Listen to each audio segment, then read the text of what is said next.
चलिए चलिए, अब सब लोग थोड़ा शांत हो जाइए, है ना।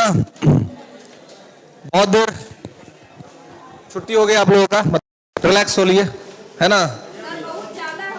बहुत ज्यादा हो गए। हाँ चलिए, तो अब कम से कम शांत हो जाइए, है ना। ज्यादा हो गए तो कम से कम संतुष्टि हो जाना चाहिए कि अब हो गए लोग, अब काम स्टार्ट हो, है ना। चलिए, तो आइए, क्या देख रहे थे हम लोग?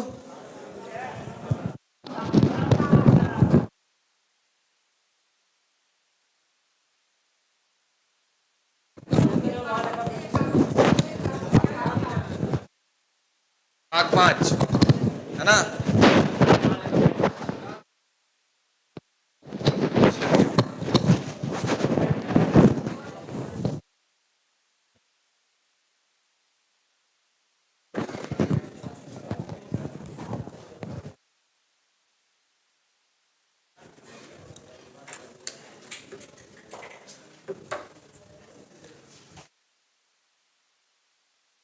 चलिए, तो हम लोग देख रहे थे यूनियन गवर्नमेंट, है ना, संघ सरकार। ठीक है, कि संघ सरकार क्या है और किस प्रकार से, ये हम लोगों को यहां पर देखना था। ठीक है, आइए।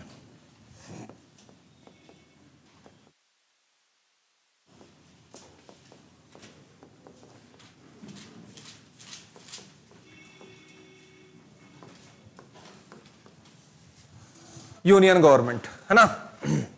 तो कल इसका जो सेपरेशन है, वो सारे सेपरेशन के बारे में, इसकी पृथकता के बारे में मैंने आप लोगों को बता दिया था, है ना। कि सरकार तो आप लोग जानती हैं कि 3 अंग है सरकार का। कौन कौन सा? Good good. Executive, legislative and judiciary, है ना। चलिए, तो एग्जीक्यूटिव का जो चर्चा है वो हमने आपको बताया था कि ये पूरा का पूरा जो संघ सरकार है, ये भाग 5 में है। और आर्टिकल कहां से कहां तक जी? 52 से लेकर के 151 तक, है ना। आर्टिकल 52 टू 151 तक। ठीक है, इसमें हमने आपको बंटवारा भी बताया था कि सेंट्रल यहां पे लिखा हुआ है संघ सरकार, यानी कि यूनियन, है ना जी। तो यूनियन एग्जीक्यूटिव, केंद्रीय कार्यपालिका। तो केंद्रीय कार्यपालिका का चर्चा कहां से कहां तक है जी? 1 से 78। इसका मतलब यह हुआ कि भारत के संविधान में 52 से 78 तक के बीच में जिस भी पद का चर्चा होगा वो सब क्या होगा? कार्यपालिका होगा, एग्जीक्यूटिव होगा, है ना। तो इसमें कौन कौन आ जाएगा जी? राष्ट्रपति, उपराष्ट्रपति, लोकसभा नहीं है तो उपराष्ट्रपति, प्रधानमंत्री, अरे मुख्यमंत्री पगला कैसे ही तो यहां सेंट्रल गवर्नमेंट का बात ना कर रहे हैं जी। ये जो मुंडक रक्षक यंत्र भगवान हम लोग को दिए है, इसको यहीं पर रखना है ना। ये किराया पर किसी को देना नहीं है, ठीक है, इसको यहीं रखना है। तो राष्ट्रपति, फिर संसद विधायिका है। जब आप किसी प्रश्न का गलत उत्तर देते हैं तो इससे 2 बातें क्लियर हो जाती है। एक तो जो पूछा वो तो आता नहीं है, दूसरा जो बता रहे उसके बारे में तो बिल्कुल नहीं आता है कि नहीं। इसलिए कोई भी जब जवाब दीजिए तो मस्तिष्क को नियंत्रण में रखते हुए उसका प्रस्तुतिकरण कीजिए, है ना। इन्हें कि कुछ बोल रहे हैं बकलोल टाइप, है ना, वो सब नहीं चलता हुआ, ठीक ना।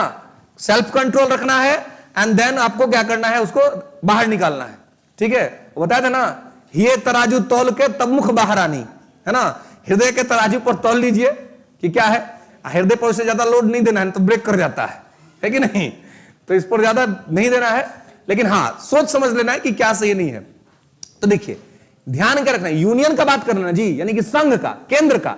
तो यहां पर जो भी आएगा वो केंद्र का आएगा, सेंट्रल का आएगा। तो president, vice president, prime minister, council of ministers यानी कि मंत्री परिषद, ठीक है, और उसके बाद महान्यायवादी, अटॉर्नी जनरल ऑफ स्टेट, ठीक है ना, अटॉर्नी जनरल ऑफ इंडिया, ठीक है, एजीआई। तो ये सारे लोग जो हैं, इस सब आपको दिखेगा कहां, 52 से 78 के बीच में, ठीक है, ये सब दिखेगा आपको 52 से 78 के बीच में।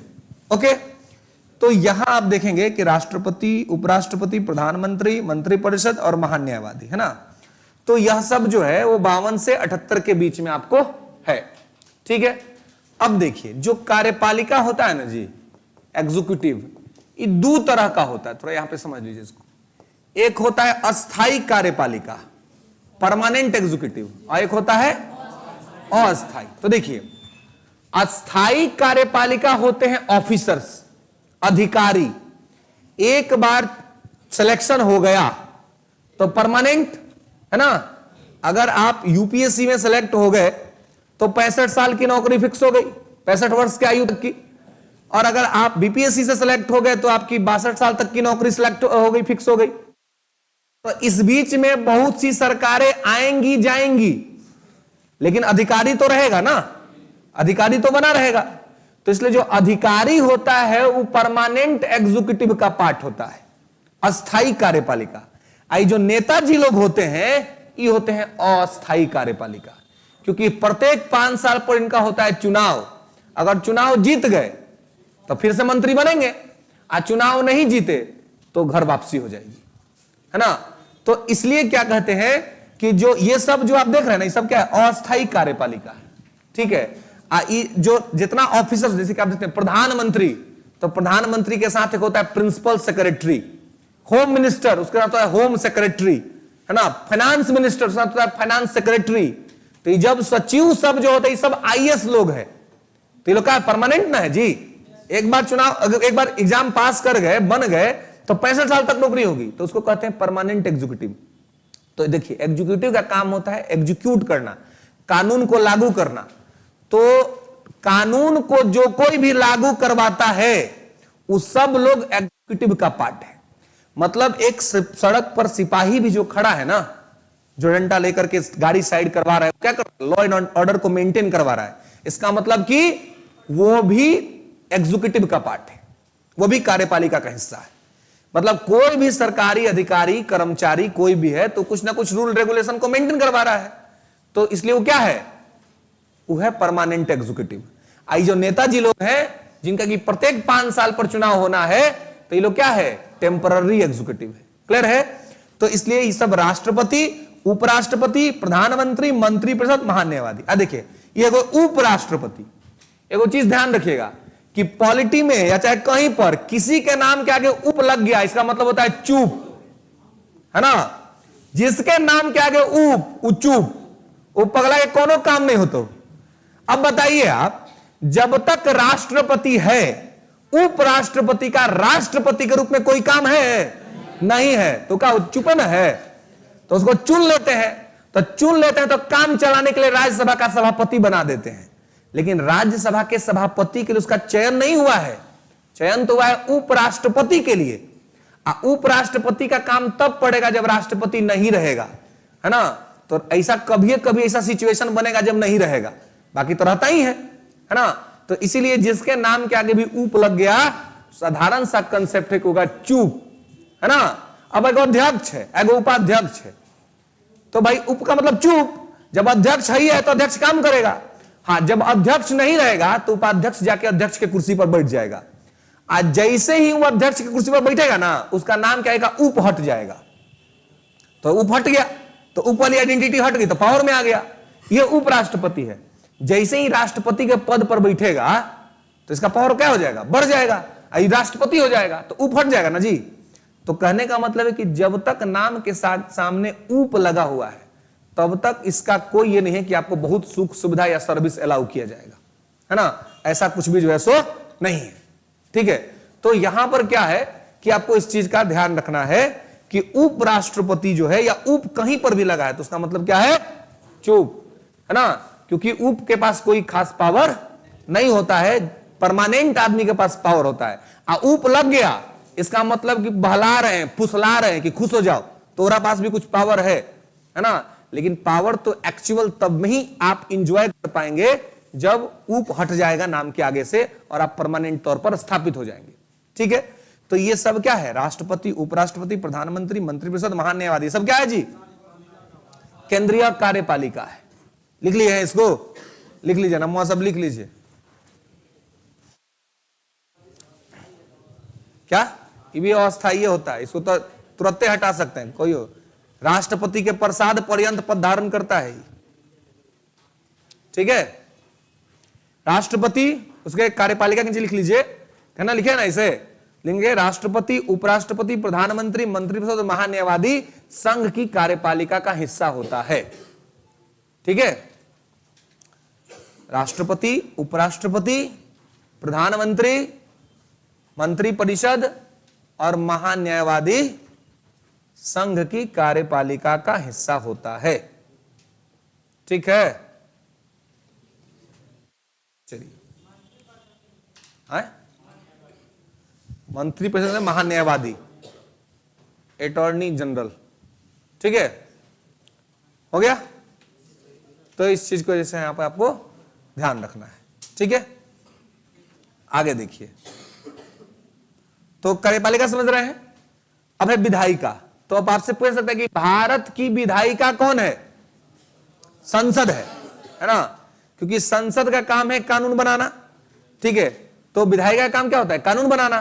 तो चूंकि कानून संसद बनाती है, इसी वजह से भारत की विधायिका कौन है? संसद है ना।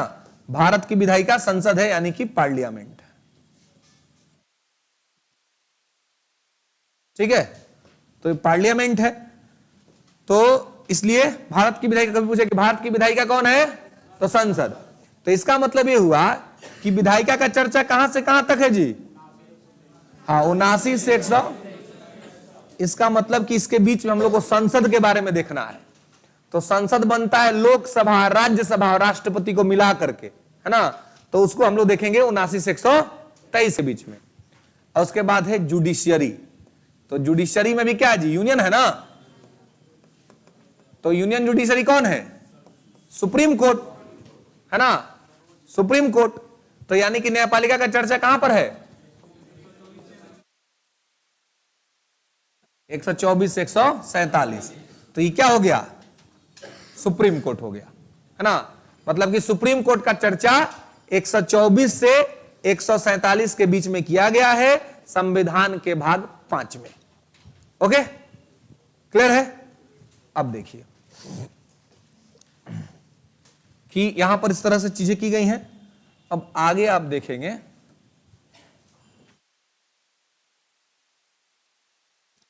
कि आर्टिकल 148 से 151 ये क्या है? कैग है, कंप्ट्रोलर एंड ऑडिटर जनरल, नियंत्रक एवं महालेखा परीक्षक। बहुत खतरनाक आदमी होता है जी। इसी का कारण भारत में जितना भ्रष्टाचार होता है ना, स्कैम होता है, उसको यही खोजता है। ठीक है, आइए देखिए, ये ऐसा चतुर आदमी है कि आप जब खर्चा करते रहिएगा ना तो ये रोकेगा नहीं, करिए खर्चा, जी खोल के खर्चा करिए।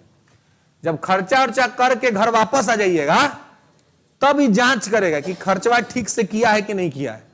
कहीं साथ नहीं कि पैसा उड़ा के आया है या किसी को लाभ पहुंचा दिया है या घोटाला कर रहा है ना। ऐसे मान लीजिए कि भाई अब आप लोग बाहर से आए हुए हैं ना जी पढ़ने के लिए, है ना। तो बाहर से जब आप यहां आए हैं तो क्या होगा कि अब माता पिता को कुछ ना कुछ एस्टिमेट बजट बना के दिए होंगे ना जी, कि इतना का पैसा का खर्चा है ना, इतना हमको चाहिए।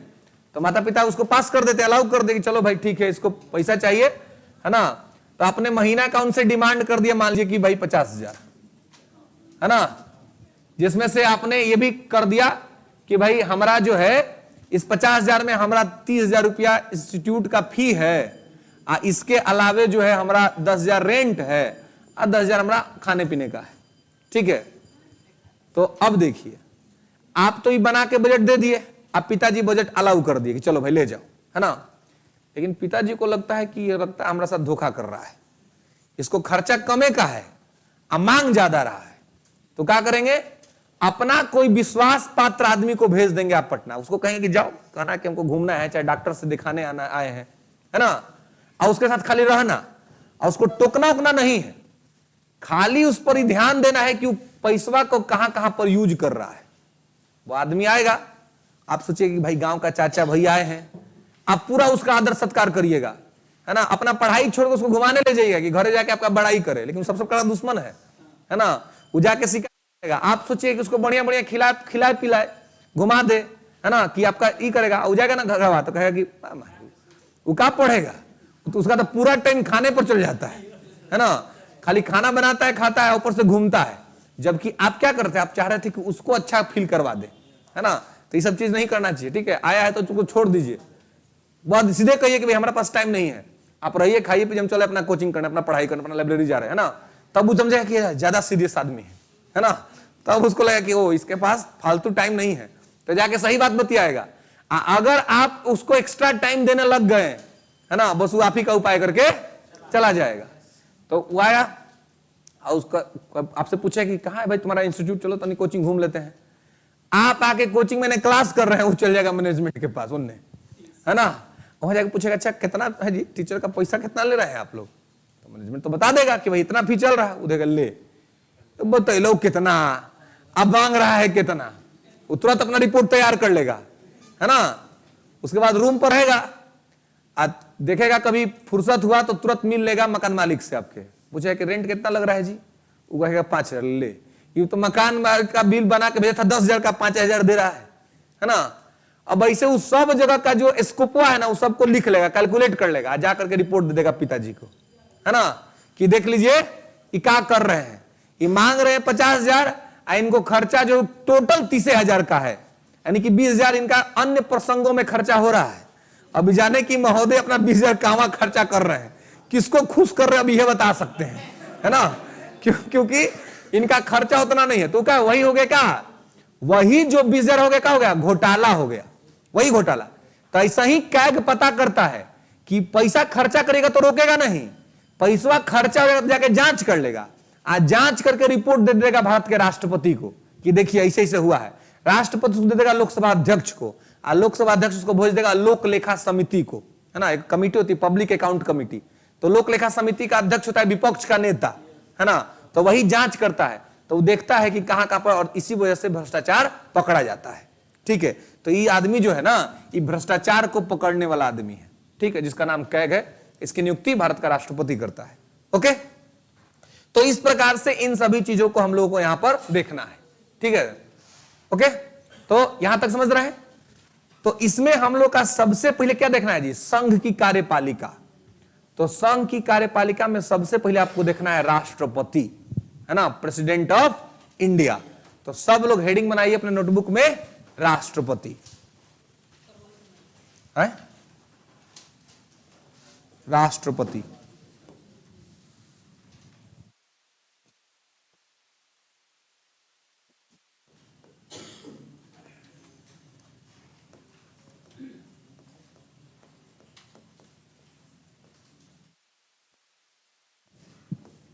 प्रेसिडेंट, तो ये कितने नंबर भाग में हो जाएगा जी, 5 में हो जाएगा, बिल्कुल। आर्टिकल कहां तक से कहां तक हो जाएगा,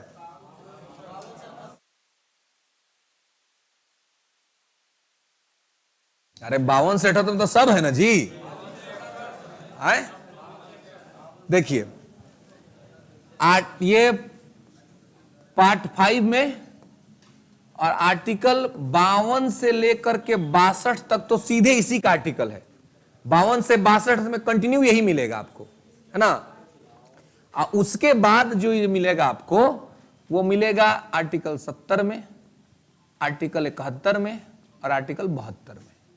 ठीक है, इसके अलावा एक दो और प्रमुख जगह ये मिलेगा, आर्टिकल 111 में मिलेगा, आर्टिकल 123 में मिलेगा, बहुत महत्वपूर्ण भूमिका के तौर पर मिलेगा यहां पर।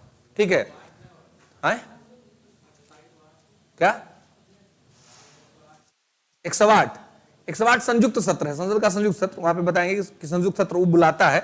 ठीक है, तो तो 108 में वो संसद का संयुक्त सत्र कंबाइंड सीधे तौर पर इससे कनेक्टेड नहीं है, लेकिन हाँ ये पूछा जाता है कि संयुक्त सत्र कौन बुलाता है, तो राष्ट्रपति बुलाता है। ठीक है, तो सीधे तौर पर 52 से 123 से ऑर्डिनेंस पावर, राष्ट्रपति के अध्यादेश जारी करने की शक्ति। ठीक है, तो 52 से 62 जो है वो मुख्य तौर पर क्या है, राष्ट्रपति से सीधे तौर पर कनेक्टेड है, एकदम क्रोनोलॉजी में है ना, एकदम क्रम में। ठीक है, तो अब देखिए आर्टिकल 52 क्या कहता है, कहता है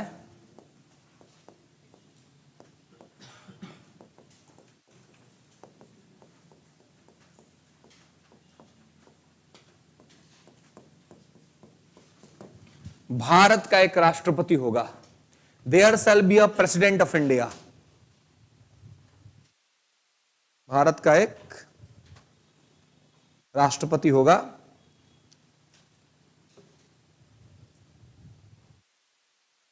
there shall be a president of India. ठीक है, मतलब आर्टिकल 52 कहता है कि भारत का एक राष्ट्रपति होगा।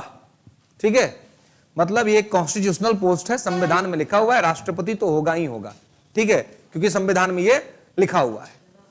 अब आप देखिए कि हम लोग के यहां जो व्यवस्था है ना जी, वो व्यवस्था है संसदीय व्यवस्था, पार्लियामेंट्री सिस्टम।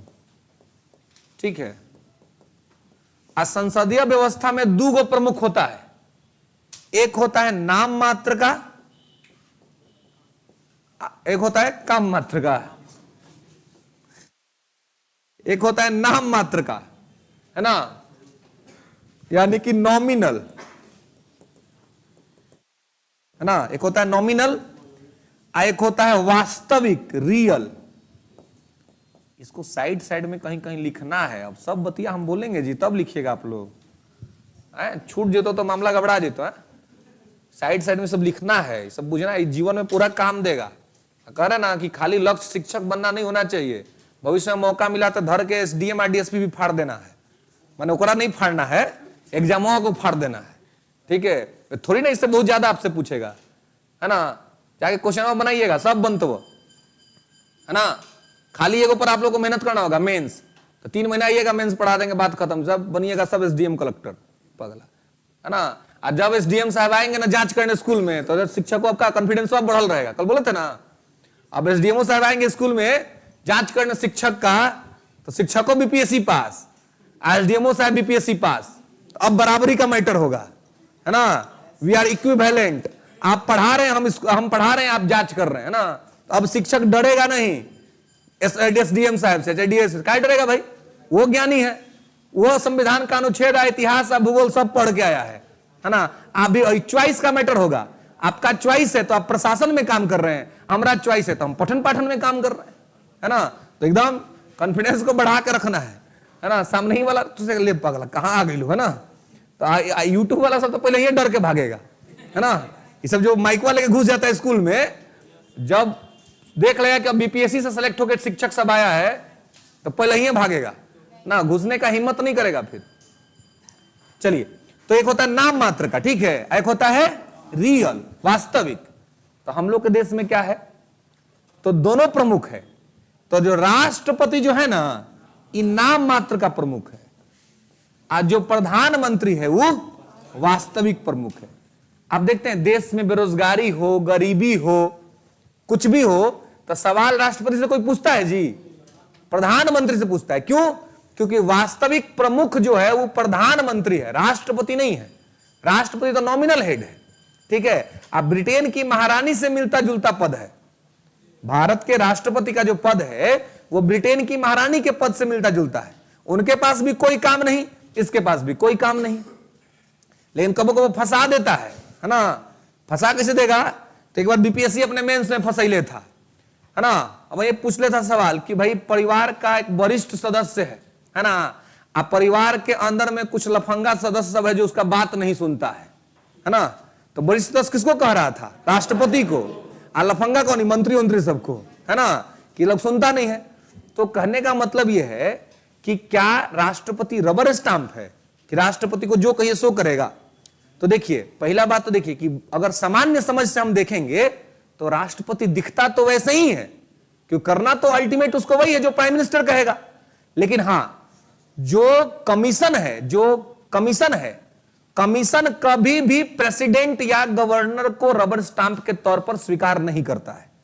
कारण क्या है इसका? सबसे बड़ा समझिए कि जो अपॉइंटमेंट प्रोसेस है, तो यूपीएससी का अपॉइंटमेंट प्रोसेस फाइनली राष्ट्रपति से कंप्लीट होता है, अब बीपीएससी का अपॉइंटमेंट गवर्नर से कंप्लीट होता है। तो अथॉरिटी बॉडी वही है और उसको मान लीजिएगा नाम मात्र का। तो इसलिए देखिए, जब लिखना हो ना तो इतना बढ़िया से सजा करके बैलेंस करके लिखना है कि ये ना लगे कि हम राष्ट्रपति को रबर स्टांप बता रहे हैं, क्योंकि संसदीय व्यवस्था है, पार्लियामेंट्री सिस्टम है। तो पार्लियामेंट्री सिस्टम में क्या है? शक्ति का संतुलन है। तो राष्ट्रपति को कम पावर दिए जाने का मतलब ही नहीं कि राष्ट्रपति के पास कोई क्षमता नहीं है, बस यह है कि राष्ट्रपति अप्रत्यक्ष रूप से चुन के आता है, अब प्रधानमंत्री बहुमत दल का नेता होता है। हम लोग क्या है? लोकतंत्र। तो लोकतंत्र में ज्यादा पावर किसको? जिसके पास जनता का पावर है।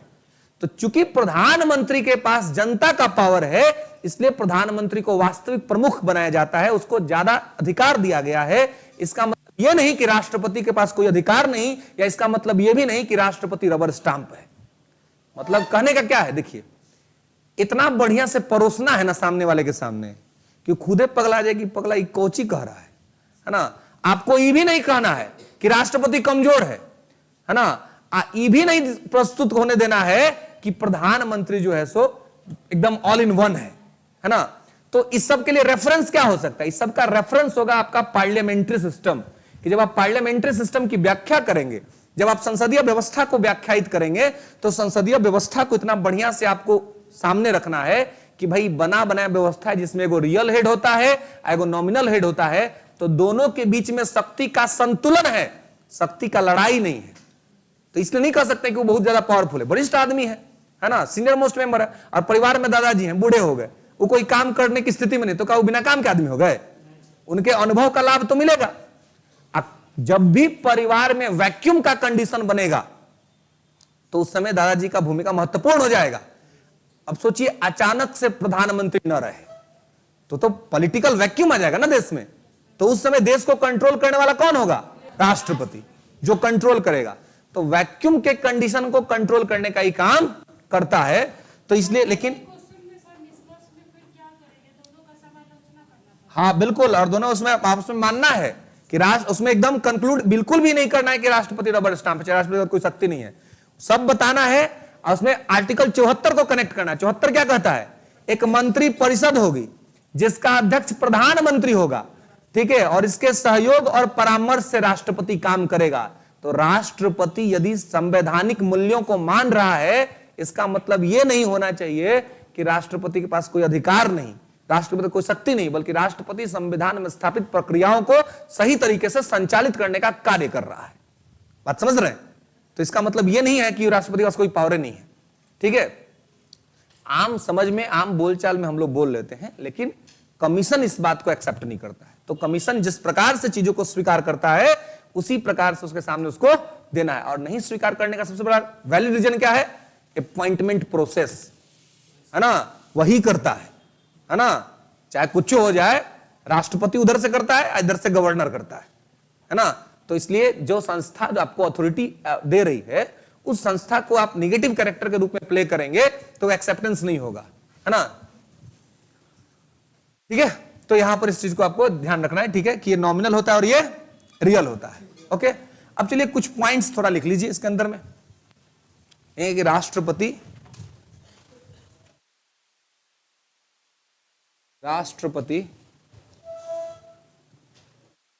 राष्ट्र का प्रथम नागरिक होता है, first citizen of the nation, first citizen of the nation. राष्ट्र का प्रथम नागरिक होता है।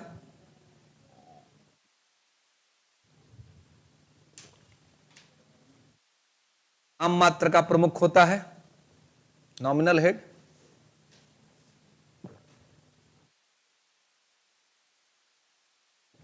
ठीक है, फिर लिखेंगे तीसरा पॉइंट, संवैधानिक प्रमुख होता है, कॉन्स्टिट्यूशनल हेड। संवैधानिक प्रमुख होता है।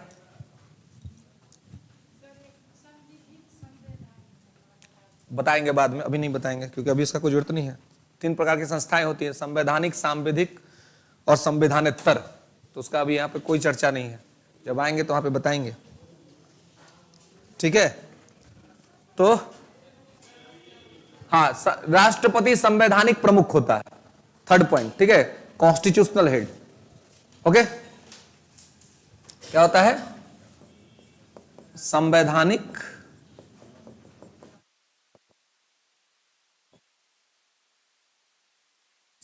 प्रमुख होता है ना, कॉन्स्टिट्यूशनल हेड होता है, ठीक है,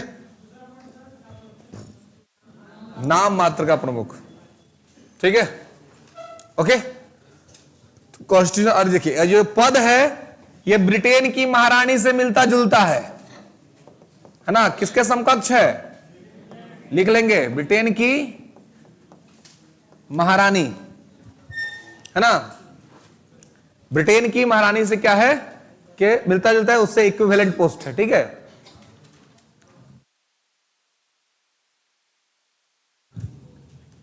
ओके,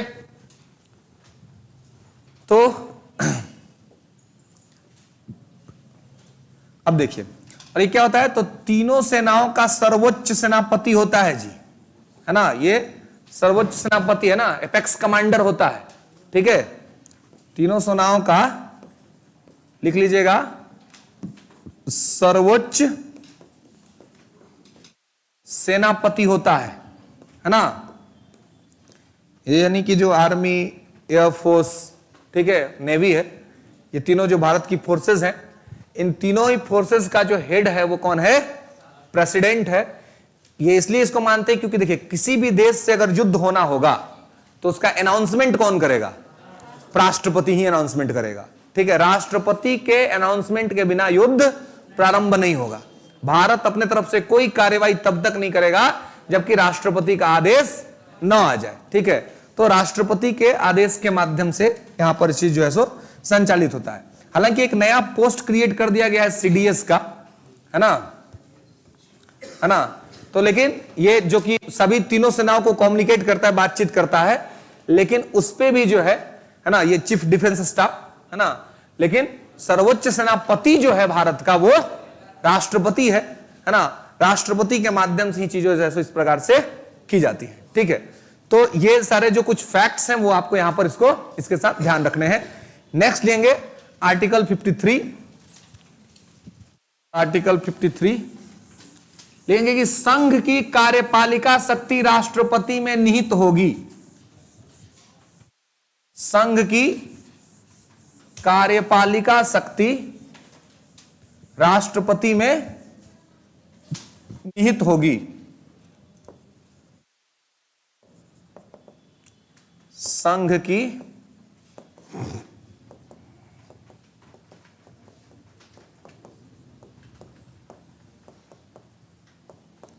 कार्यपालिका शक्ति राष्ट्रपति में निहित होगी, है ना। यूनियन एग्जीक्यूटिव पावर वेस्टेड इन प्रेसिडेंट, ठीक है। जो संघ की कार्यपालिका शक्ति वो कंप्लीटली कहां पे होगा? राष्ट्रपति के पास होगा। अब देखिए इसे लिखेंगे, और इसका प्रयोग वो अपने अधीनस्थों के माध्यम से करेगा, और इसका प्रयोग वो अपने अधीनस्थों के माध्यम से करेगा। अधीनस्थ बोले तो सबऑर्डिनेट, जो उसके नीचे लोग काम करते हैं उनके माध्यम से, और इसका प्रयोग वो अपने अधीनस्थों के माध्यम से करेगा, ठीक है। अब देखिए इसके अधीनस्थ कौन होंगे? तो यहीं से देश की जो भी, आप देखिए भारत के स्तर पर अगर कोई भी काम होगा, कोई भी एक्शन लिया जाएगा, तो वो अल्टीमेट ऑर्डर किसका होगा? उस पर प्रेसिडेंट ऑफ इंडिया का, है ना। भारत के राष्ट्रपति के ऑर्डर के माध्यम से वो काम जो है सो होगा, ठीक है। तो राष्ट्रपति के नाम से ही चीजों को संचालित किया जाएगा, राष्ट्रपति के नाम से ही होगा, ओके, बिना प्रेसिडेंट के नाम से नहीं होगा। तो लेकिन कोई भी काम जो राष्ट्रपति करेगा वो कैसे करेगा? तो वो करेगा कैसे? तो प्रधानमंत्री और मंत्रिपरिषद के सलाह पर, अपनी मर्जी से नहीं करेगा, है ना। तो सभी कार्यपालिका शक्ति जो है, जो एग्जीक्यूटिव पावर है, वो राष्ट्रपति के पास है, लेकिन इसका प्रयोग करने के लिए वो अपने अधीनस्थों पर निर्भर है, अपने सबऑर्डिनेट्स पर निर्भर है। इसीलिए कहते हैं कि 53 को समझना है तो 74 को कनेक्ट करना पड़ेगा, है ना।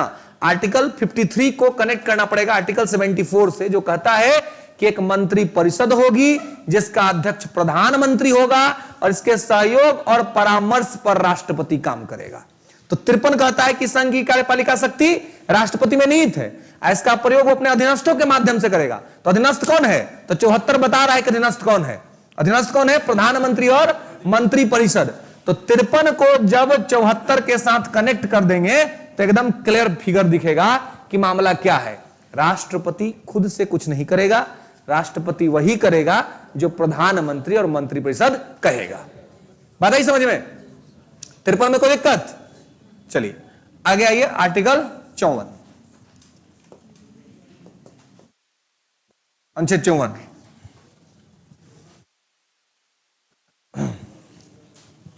राष्ट्रपति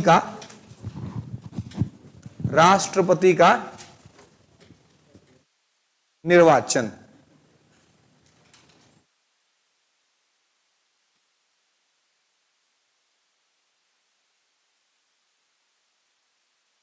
ओके,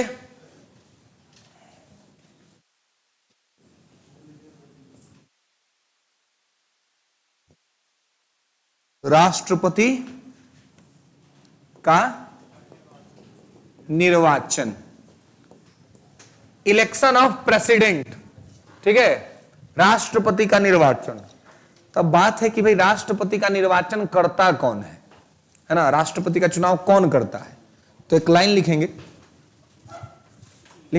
राष्ट्रपति का निर्वाचन, राष्ट्रपति का निर्वाचन, राष्ट्रपति का निर्वाचन एक निर्वाचक मंडल के द्वारा किया जाता है। राष्ट्रपति का निर्वाचन एक निर्वाचक मंडल के द्वारा किया जाता है। President elected by the N electoral college, ठीक है। राष्ट्रपति का निर्वाचन एक निर्वाचक मंडल के द्वारा किया जाता है, ठीक है। अब देखिए, इसका मतलब यह हुआ कि जो निर्वाचक मंडल में होगा वही राष्ट्रपति के चुनाव में वोट करेगा, और जो निर्वाचक मंडल में नहीं होगा वो राष्ट्रपति के चुनाव में वोट नहीं करेगा, है ना। तो राष्ट्रपति चुनाव वोट कौन करेगा? इलेक्टोरल कॉलेज के मेंबर्स, है ना, निर्वाचक मंडल के सदस्य, ठीक है। तो निर्वाचक मंडल में कौन कौन होता है? तो लिखिएगा, पहला लिखेंगे संसद के दोनों सदनों के निर्वाचित सदस्य, elected member of both houses of the parliament. संसद के दोनों सदनों के निर्वाचित सदस्य, संसद के दोनों सदनों के निर्वाचित सदस्य। तो संसद का दोनों सदन कौन कौन सा है जी? गुड, लोकसभा और राज्यसभा। तो इसमें एक बात मेंशन हो गया कि elected member of both houses of the parliament, मतलब कि लोकसभा और राज्यसभा दोनों में अगर कोई मनोनीत आदमी होगा तो राष्ट्रपति के चुनाव में भाग नहीं लेगा। राष्ट्रपति के चुनाव में कौन भाग लेगा? ओनली इलेक्टेड, केवल निर्वाचित।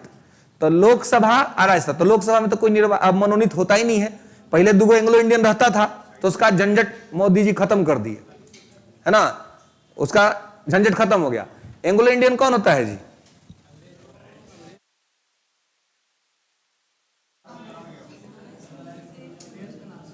एंग्लो इंडियन किसको कहेंगे?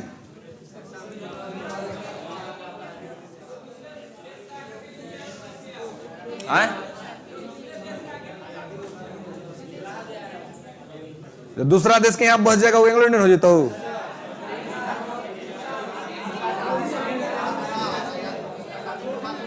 हाँ,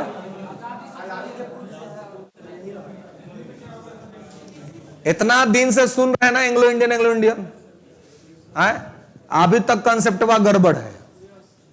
मालूम ही नहीं है आप लोगों को एंग्लो इंडियन कौन होता है? जैसे मूल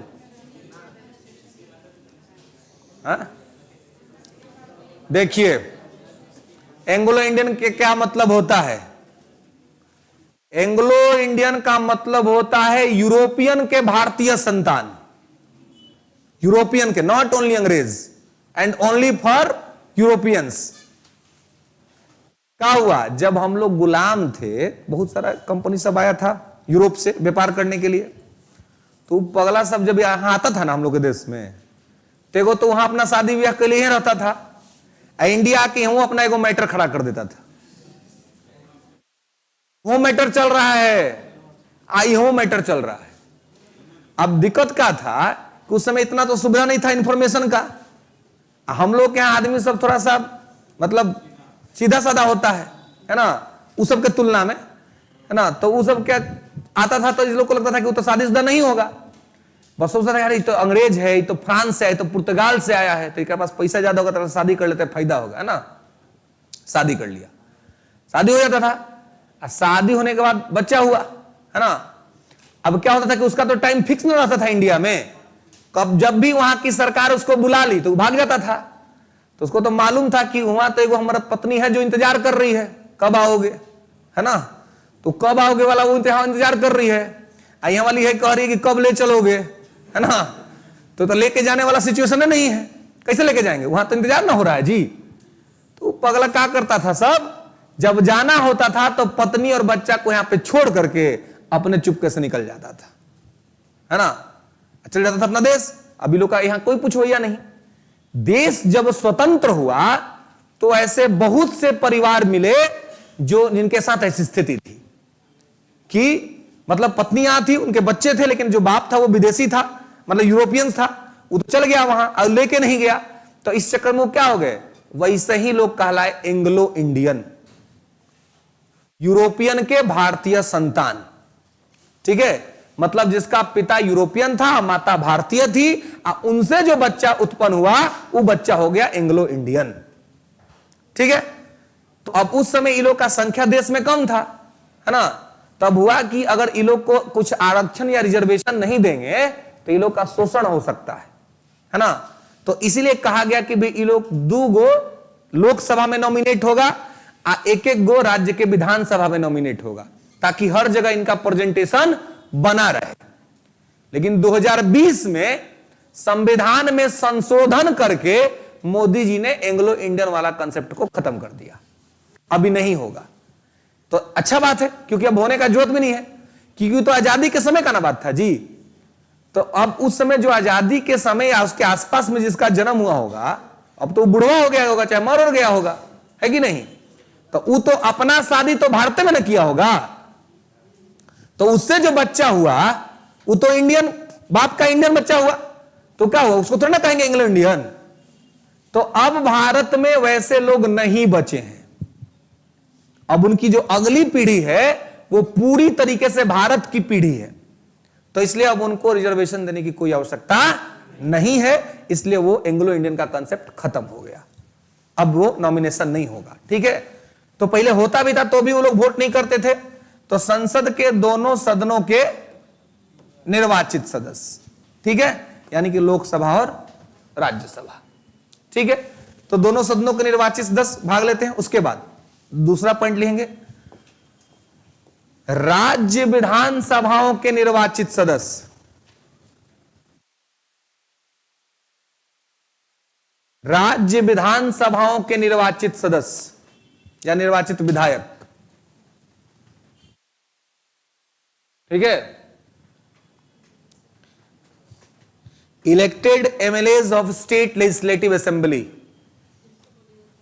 elected MLAs of state legislative assembly, राज्य विधानसभा के निर्वाचित विधायक। ठीक है, राज्य विधानसभाओं के निर्वाचित विधायक, है ना। मतलब कि जितना राज्य है, 28 गो राज्य है, तो 28 राज्य में विधानसभा है, तो वहां जो विधायक एमएलए लोग जो चुनाव जीतते हैं, उस सारा एमएलए लोग भी राष्ट्रपति के चुनाव में भाग लेते हैं। अब देखिए, राज्य में एमएलसी भी होता है, मेंबर ऑफ लेजिस्लेटिव काउंसिल, है ना, लेकिन एमएलसी लोग पार्टिसिपेट नहीं करता है। तो इसलिए क्या लिखाया गया, राज्य के विधानसभाओं के निर्वाचित, यानी कि केवल विधायक, हर राज्य का जो विधायक सब है वो सब। ठीक है, नेक्स्ट लेंगे दिल्ली पुडुचेरी। दिल्ली पुडुचेरी केंद्र शासित प्रदेश। दिल्ली पुडुचेरी केंद्र शासित प्रदेश। दिल्ली पुडुचेरी केंद्र शासित प्रदेश के निर्वाचित विधायक। दिल्ली पुडुचेरी केंद्र शासित प्रदेश के निर्वाचित विधायक। Elected MLA of 2 UTs। Elected MLA of 2 UTs। ठीक है, ठीक है, तो 2 UTs कौन कौन? दिल्ली और पुडुचेरी। ठीक है, दिल्ली और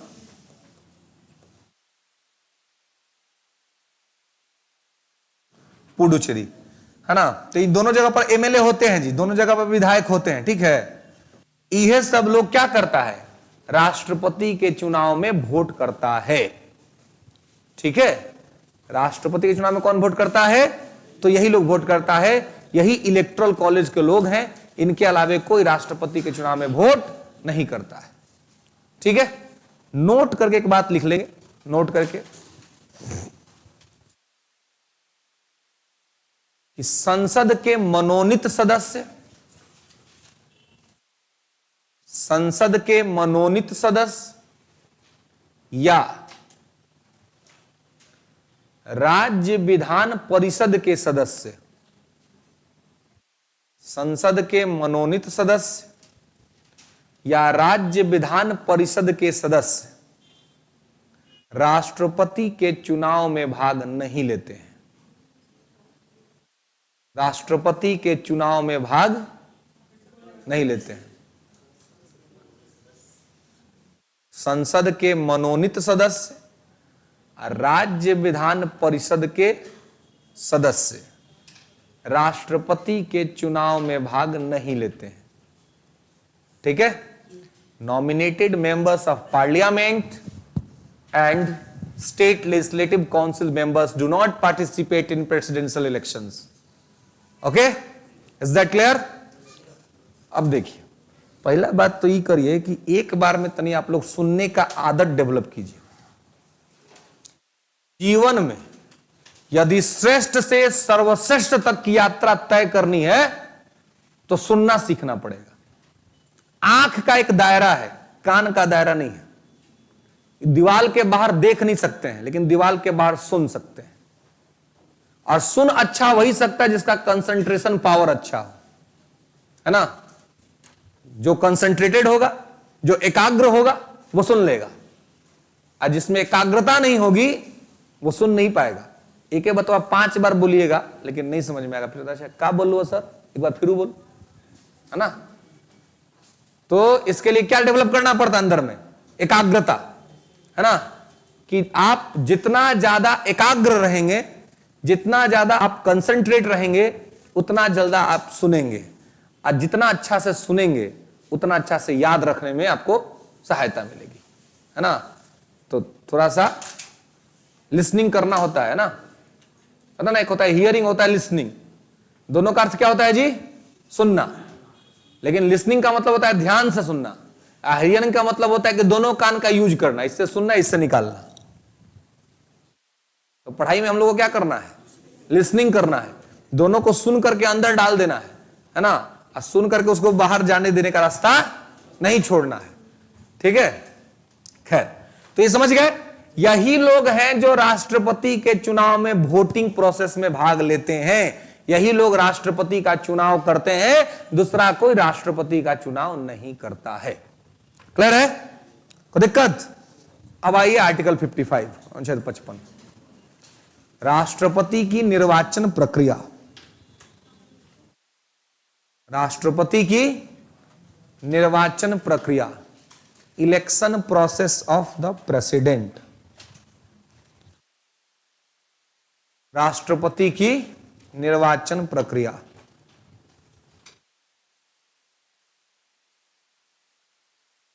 इलेक्शन प्रोसेस ऑफ द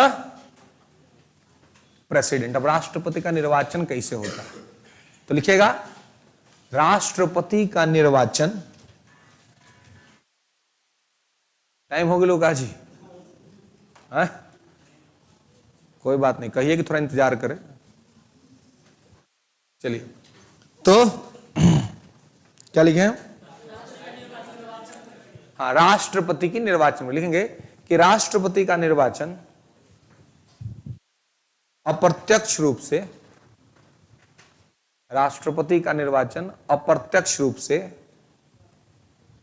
एकल संक्रमणीय मत पद्धति,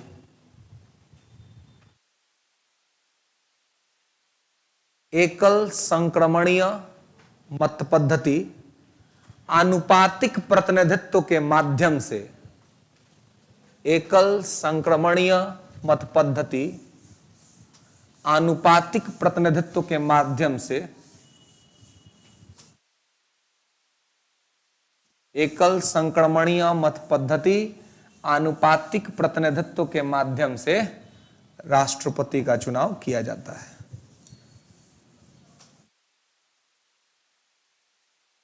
ठीक है, एकल संक्रमणीय यानी कि single vote transferable system with proportional representation. ठीक है, आनुपातिक प्रतिनिधित्व के माध्यम से, single vote transferable system for single vote transferable system with proportional representation, एकल संक्रमणीय मत पद्धति आनुपातिक प्रतिनिधित्व के माध्यम से। ठीक है, तो पहले तो यह है कि जो इलेक्शन होता है राष्ट्रपति का, वो अप्रत्यक्ष रूप से होता है, इनडायरेक्ट होता है, हम लोग वोट नहीं करते हैं, हमारे द्वारा जो चुने गए प्रतिनिधि हैं, जो रिप्रेजेंटेटिव्स हैं, वो लोग वोट करते हैं, है ना। तो अब क्या है कि चुनाव अप्रत्यक्ष रूप से होता है ना, इलेक्शन जो है वो अप्रत्यक्ष रूप से होता है। और कैसे होता है, तो एकल संक्रमणीय मत पद्धति आनुपातिक प्रतिनिधित्व के माध्यम से,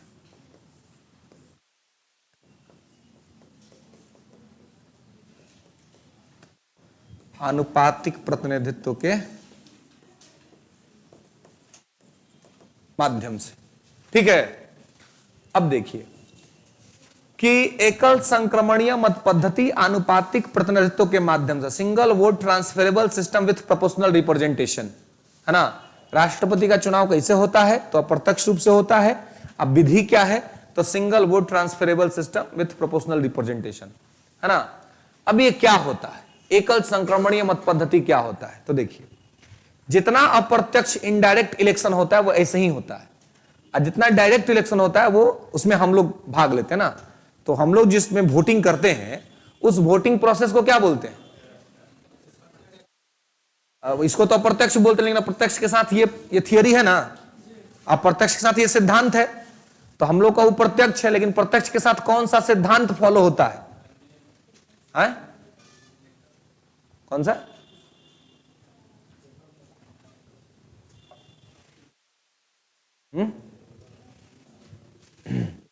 देखिए हम लोग का जो जिस चुनाव प्रक्रिया में भाग लेते हैं, वोटिंग करते हैं, उसको कहते हैं फर्स्ट फास्ट द पोस्ट।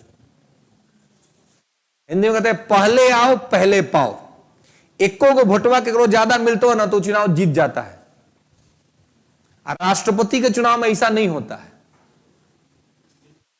50% से ज्यादा टोटल वोट अगर मान लीजिए कि राष्ट्रपति का चुनाव हो रहा है और 100 गो वोट गिरा है, तो 100 गो में से राष्ट्रपति बनने वाला आदमी को कम से कम 51 गो वोट मिलना चाहिए, तभी उसको जीता हुआ डिक्लेयर करेंगे, अन्य तो हारा हुआ आदमी है ना। तो अब देखिए इसमें को वर्ड देखिए, यहां पे वर्ड लिखा हुआ है ना, संक्रमणीय। संक्रमणीय मतलब कि ट्रांसफरेबल, है ना। तो इसका क्या मतलब हुआ, इसका मतलब हुआ कि जैसे कि कोरोना में क्या होता था जी, एक आदमी को कोरोना हुआ तो दूसरा आदमी को भी हो जाता था, है ना। एक बार गलती से कहीं कोई छींक को दिया तो मामूल चला के ले, वास्तविक प्रेम का जो परिचय हुआ वो तो कोरोना काल में हुआ जी, है ना। ऐसे खूब प्रेम है, तुम्हारा बिना नहीं रहेंगे, है ना, वो वाला बात है। अब मालूम चला कि अगर कोरोना होइल है, चाहे कोरोना नहीं हो भइल है, एक दो बार गलती से छींक दिया तो कहे भाई देखो 15 दिन के बाद मिलते हैं, है ना, पहले क्वारंटाइन हो जाओ, है ना, उसके बाद देखेंगे सब कुछ ठीक ठाक रहा, सिम्टम्स ठीक रहे, फिर बात को आगे बढ़ाएंगे, अन्यथा फिर मामला खत्म है ना। क्योंकि भाई सबसे पहले आता है जीवन की स्वतंत्रता, है ना। जीवन रहेगा तो बहुत प्रेम कर लेंगे, है कि नहीं। कहीं कोरोना लेकर के चल गया तो मामला गड़बड़ा जाएगा। तो कोरोना का क्या होता था, संक्रमण होता था। राष्ट्रपति के चुनाव में वोटिंग का भी संक्रमण होता है, एक आदमी के खाते का वोट दूसरा के खाता में घुस जाता है, इसलिए उसको कहते हैं संक्रमणीय, कि वो संक्रमण होता है, इसको कहते हैं ट्रांसफेरेबल, एक का दूसरे के खाते में, है ना। तो इसे वोट का काउंटिंग होगा, अगर 51 वोट नहीं मिला तो इसका मतलब कि किसी को नहीं मिला, चुनाव के करीब को, जीतने के करीब कोई नहीं पहुंचा। तो ऐसा स्थिति में क्या होगा कि जिसको सबसे कम वोटवा मिला होगा ना, उसका वोटवा बांट दिया जाएगा। अब बांट करके देखा जाएगा कि इतना वहां पहुंचा कि नहीं पहुंचा। तो यह दूसरा आदमी का वोट दूसरा के खाता में चल जाता है, इसीलिए राष्ट्रपति के चुनाव को कहते हैं संक्रमणीय मत पद्धति, जो है वो ट्रांसफेरेबल सिस्टम, कि एक आदमी के खाते का वोट दूसरा के खाते में चल जाता है। बताइए समझ में। तो इसलिए इसको कहते हैं ट्रांसफेरेबल, ठीक है, ओके। तो यहां पर इसको ध्यान रखेंगे कि ये क्या है, एकल संक्रमणीय मत पद्धति आनुपातिक प्रतिनिधित्व के माध्यम से। हम लोग जो जिसमें करते उसमें क्या होता है, फर्स्ट फास्ट द पोस्ट। हम लोग जो वोटिंग करते हैं, उस वोटिंग प्रोसेस का तो सबसे बड़ा खामी यह है कि जीत के जो आदमी जाता है ना, जो विधायक और एमपी सब कहता है कि हम जीत के आए हैं, अगर उसको आप डेमोक्रेटिक वैल्यूज की तरह अगर कैलकुलेट करेंगे तो आदमी अपने क्षेत्र का बहुसंख्यक नहीं बल्कि अल्पसंख्यक जनता का प्रतिनिधित्व कर रहा है संसद में या विधानसभा में। ये हम लोग जो चुन के भेजते हैं उसका डिसएडवांटेज है। देखिए कैसे, जैसे मान लीजिए कि पटना संसदीय क्षेत्र, ठीक है, इसमें टोटल वोटर्स हैं 100, यहां 3 गो कैंडिडेट चुनाव लड़ रहा है, ए बी और सी, ठीक है, 3 कैंडिडेट चुनाव लड़ रहा है।